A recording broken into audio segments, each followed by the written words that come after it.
The CSP-MINIs offer a smaller form factor that allow you to clamp your smallest of projects at a perfect 90-degree angle. Let's head out to our machine shop to take a closer look at how these tools are made. The machine operator first loads a giant piece of aluminum into the CNC machine to begin the milling cycle on the clamping squares. The process begins by first adding the holes in Op 1,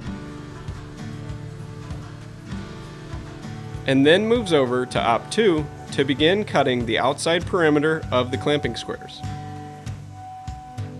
The milling cycle finishes up by adding a slight chamfer to the edge of the tool to provide a smooth and comfortable transition.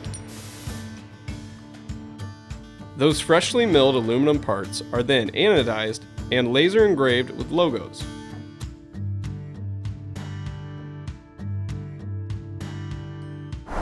Next, let's head over to our lathe department to see how the clamping bars are turned from solid bars of steel.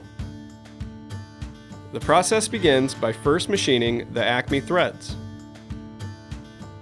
It then moves on to machine a flat on a portion of the clamping bar. This flat prevents the bar from turning within the clamping pad, ensuring the clamping pad and clamping square always remain parallel.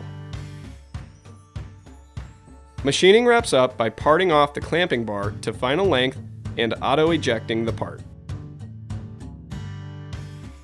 Those straight clamping bars are then loaded up 6 at a time into a custom fixture, and then bent to take final shape on our state-of-the-art press brake.